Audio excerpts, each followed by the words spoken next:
Bismillahirrahmanirrahim. Elhamdülillahi Rabbil alemin. Və salatu və selamu alə nəbiyyina Muhammedin və alə alihi və sahabetihi ecma'in. Rabbi şrah li sadri və yessir li əmri və hlul uqdeten min lisani yefqahu qavli və ba'di. Möhtərəm qardaşlarım, ən birinci özümə, sonra isə Allah Taala'dan haqq təqvasından qorxmağı nəsihət edirəm.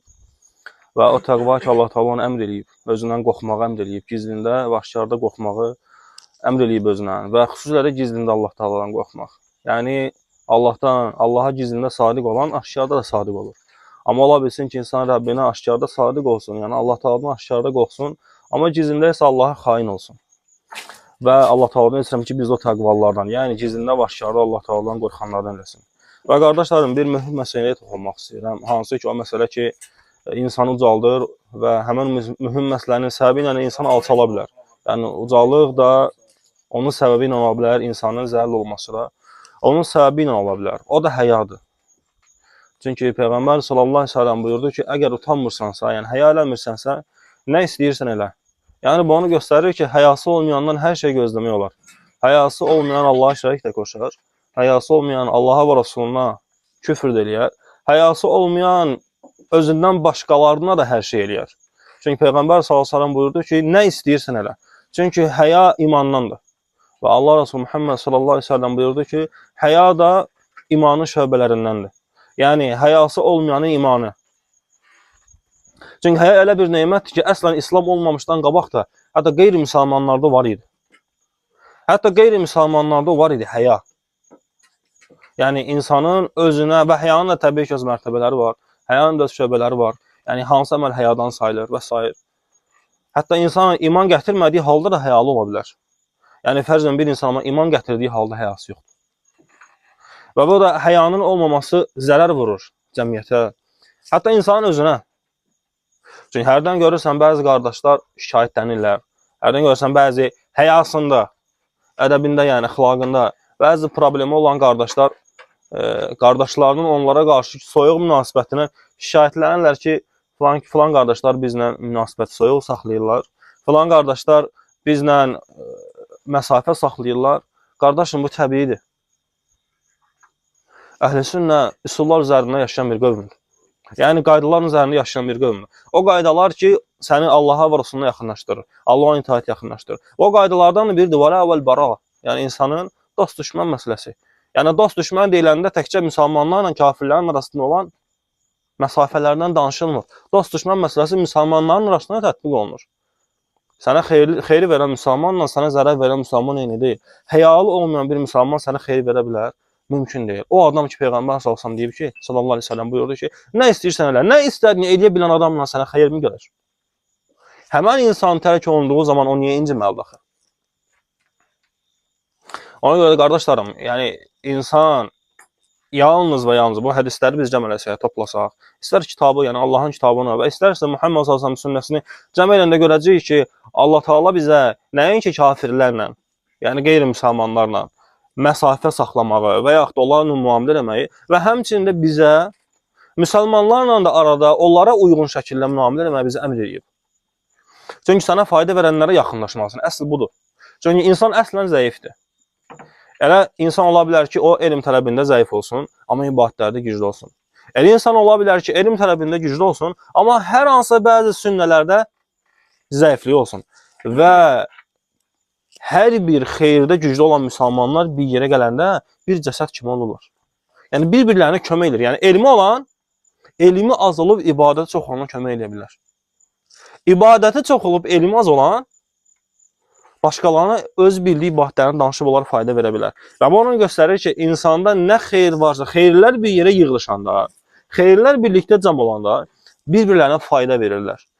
Əgər həyalı olmayan, həyasından naqislik olanla sən birlikdə olsan, o sənə nə fayda verəcək? Məsələn, sən fərzlə ki, səndə hər hansısa bir naqisliklər var. O naqisliklər sən möhtacsan ki, onu sənin qardaşların səndən düzəltsinlər. Yəni, səni islah eləsinlər. Və fərz elə, o həyası olmayan da səndən bir yerdədir. O sənə hansı fayda verə bilər, günahlardan başqa? Və fərz elə ki, sən ona fayda verə bilmirsən. Artıq sən onun mislində olacaqsan. Axı kişi dostunun dinindədir. Axı insan dostluq elədiyinə, yaxınlıq elədiyinə, birlikdə oturduğuna, birlikdə durduğuna uzlaşır. Ona görə artıq vaxt var idi, zaman var idi, insanlardan bəyan istəyirdilər ki, filan kəs nətərdir, filan kəsin ab-havası, filan kəs necə yaşayır. Amma indi ona artıq o qədər də ehtiyac yoxdur. Hətta müsəlmanlar öz aralarında da belə oturub durduqlarına baxanda bilinir. Həyası olmayan oturub durandan sən nə gözləyəsən ki? Əgər onun da həyası olsaydı, onunla oturub durmazdı axı. Özü də o şəxs ki, Allah Resulü axı deyib ona. Nə istəyirsən utanmırsansa. Utanmayan sənə heç nə verməz. Ona görə də müsəlmana lazım olan, müsəlmanın üzərində boyunda vacib olanlar ki, yalnız özünə fayda verənlərlə, yalnız özünə fayda verənlərlə oturub dursun. Hə, bəli, o həyasına naqislik olana sən fayda verə bilirsənsə, başqa məsələ. Əgər həyasına naqislik olanı islah edə biləcəksənsə, onun o xəstəliyini sən şəfa verə biləcəksənsə, Allahın izni ilə, hə, o artıq başqa məsələdir. Amma çox vaxt əks olur. Çox vaxt müalicə eləmək istəyən insanlar olur ki, sən də özləri xəstəymiş. Müalicə eləmək istəyir. Kiminsə naqisliklərini aradan qaldırmaq istəyirmiş. Amma qardaş xəbər yox idi ki, özü xəstə idi. Və daha da xəstələnir. Səndə həya problemi yox idi. Amma o naqislə oturub durduğuna görə ondan da bir pay götürdün. Çünki şeytanın məğlub elədikləri və xüsusilə də o şeylərdə məğlub olmaq ki, yaraşmır. Artıq daha da alçalacaq. Çünki hərdən bəzi müsəlmanların, bəzi qardaşların dilindən bəzi sözlər eşidilir ki, insan xəta eləyəndir. İnsan da səhv eləyib, qardaş da səhv eləyib, insan xəta eləyəndir. Qardaşım, hər xətanı müsəlman eləyə bilməz. Peyğəmbər sallallahu əleyhi və səlləmə soruşulduğu müsəlman zina eləyər, deyir eləyər. Mömin daha doğrusu. Deyir, bəs filan günah eləyər. Filan günah eləyər. Amma yalan? Deyir, mömin yalan danışmaz. Demək, bunu göstərir ki, müsəlman hər yalan eləyə bilməz. Hər günah, hər xətanı elə, adına qoyarsan ki, insan da xəta eləyib. Elə şey yoxdur, qardaşım. Belə qayda yoxdur. Hə, kişiliyə yaraşan günahlar eləyə bilər. Təbii ki, günah kişiliyə yaraşmır. Yəni, məsələ artıq günah eləyəndən sonra peşman olmaqdan danışılır təbii ki. Amma sən o adamlarla birlikdə olsan, görünür ki, o adamların çoxsundan həya eldən gedib. Artıq sənə nə olacaq? Çünki sən təkcə özü fikirləşmə. Ey ailəsi olan müsəlman qardaşım. Axı, sənin evə qayıtmağın nə var? Sən evə də qayıtacaqsan. Səndən görəcəklər axı. Axı, sən evdə ölgədənsən. Sən ola bilər çöldə ölgədən deyilsən. Ola bilər sən çöldə tələbə deyilsən, amma sən evində tələbəsən. Sən evində öyrədənsən. Sən evində nəsihət eləyənsən. Sənin evində səndən götürülür. Heç kimdən yox. Sənin zövcən birinci səndən soracaq. Kimə qulaq asmaq olar? Çünki onda haqqı batildən ayıracaq bir elm yoxdur axı. O bilmir kim sələfidir, kim bidətçidir əslən. Sən öyrədən. Və səndə də o yoxdur. Səndə də həya yoxdur. Səndə də oturub durduqlarını, səndə olanı da səndən alıblar. Sən evdən öyle gedəcəksən. Ona görə qardaşlarım, bir müsəlmanın özünə zərər verməsi təkcə onun özünə qayıtmır. Xüsusilə də o müsəlman ki, ondan götürürlər. Onlardan biri ailə idi. Səndən gələn həya vallahi sənin ailəndən gedəcək. Həyasızlaşdıqca, sən həyasız olduqca vallahi sənin ailəndən də gedəcək. Çünki neymətlər belədir. Zəncir kimi bir-birinə bağlıdır. Heç bir neymət Allah Taala bizə bəxş etdi. İstər böyük neymətlər olsun, istər kiçik. İstər Allah Taala bizə zahirən verdiyi, yəni aşkarda olan neymətlər, istərsə də gizlin olan neymətlər. Heç bir neymət günahlar çoxaldıqca qalmır. Yəni stabil deyil. Onlar gedir. Əlindən alınacaq. Çünki əslən sən onları tərk eləyəcəksən. Elə Ramazan onları bir ibrət edir. Məsələn, Ramazandan başqa vaxtda hər şey atıldı şeytanın boynuna. Şeytan qoymur. Vəsvəsəsi güclüdür. Biz zəifik. Şeytan belə oradan gəlir. Şeytan buradan gəldi. Hər şey şeytanın boynundadır. Ramazanda ki bağlıydı. Görürsən qardaşım, nə qədər şey yürü gedib. Nə qədər şeylər artıq əlində deyil. Ramazanda yaxşı kim idi sənə vəsvəsə verən? Evdə tək idin. Kim idi vəsvəsə verən? Demək qardaşım, artıq hər şeydə görünür ki, şeytan günahkar deyil. Artıq sən öz işini xarab eləmişsən. Artıq o neymətlər sənin əlindən bir gedib. Və əmin ol ki, qardaşım, ailəndən nə gedir? Hələ Allahın rəhmətindəndir ki, ola bilər ki, sənin ailəvi qorusun. Amma Allah Taala soruşulan deyil. Bunu yəqin bilmək lazımdır.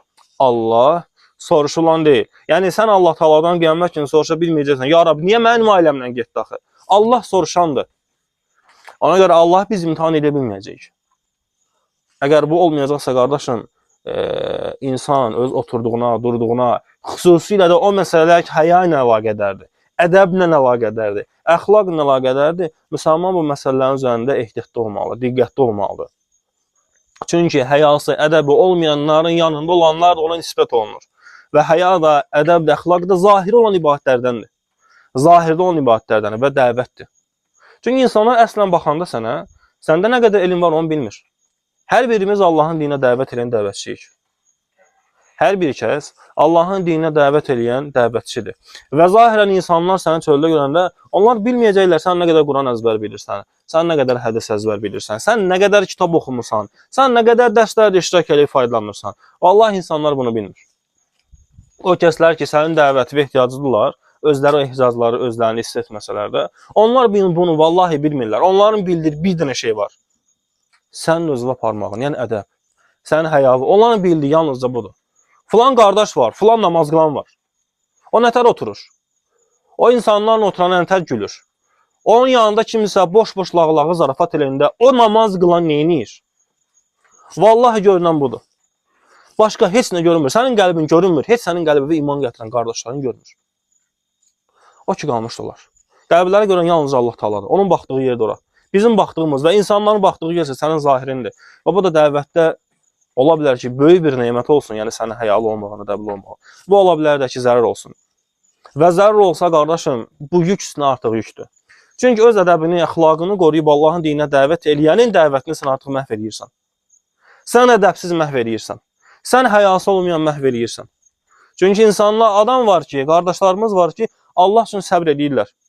Saxladığı saqqalına, isbalına görə. Və nə qədər şeylər var, nəfsinə ağrı gəlir, dözür. Allah üçün dözür. Allah razı qalsın deyə dözür. Amma sən gəlirsən, fəsad edirsən. Sən gəlirsən pis əxlaqınla, hər şeyi məhv edirsən. Və bu da qiyamət günü soruşulacaq. Çünki bu artıq qul haqqı. Həm Allahın haqqı, həm də qul haqqıdır. Ona görə qardaşlarım, həya İslam dini içində mühümdür. Və həyanı Allah Taala hətta öz peyğəmbərinə, ədəbi, əxlaqi, hətta peyğəmbərinə Muhammed sallallahu əleyhi və səlləmə bir şərt qoydu axı. وَلَوْ كُنْتَ Əgər sən غَلِيظَ الْقَلْبِ Əgər sərt qəlbli olsaydın لَنْفَضُّوا مِنْ حَوْلِكَ Sənin ətrafında qalmayacaqdılar. Subhanallah-ı-Azim. Muhammed sallallahu əleyhi və səlləm nazil olan ayə idi bu. Əgər bu Allah Rasulundan nazil olan ayə idisə, əgər Allah Rasulunun həyalı olmadığı təqdirdə dəvəti puç olacaqdısa, ətrafında sahabələr olmayacaqdısa, bəs ondan sonra gələnlər və bəs biz necə? Ona görə də qardaşlarım, həya mühümdür. Həyanın İslam yerində məqamı, mərtəbəsi mühümdür və o nemətlərdəndir ki, Allah Taala onu bizə verib və o günahlardandır ki, bizdən günahlarla o həyanı məhv edirik. Allaha olması ilə o nemət bizim əlimizdən çıxır. Və həya da o nemətlərdəndir ki, onun səbəbi ilə biz dəvət edirik. Və həya da o nemətlərdəndir ki, biz kimlərdəsə o həyanı gördüyümüzə görə bu iman gətirmişik. Əgər bizim o gördüklərimizdə həya olmasaydı, bəlkə biz iman gətirməzdik. Düz iman gətirəndən sonra başa düşdük ki, hə, Allah üçün hər şey dəyər. Allah üçün ölməyə də dəyər. Amma ilk öncə sən Rəbbi layiqincə tanımırdın. İndi tanıdığın kimi sən əvvəllər Rəbbi tanımırdın axı. Və ətrafdakılar da sənin kimidir. Sən də İslamın içində olub böyüməmişdin.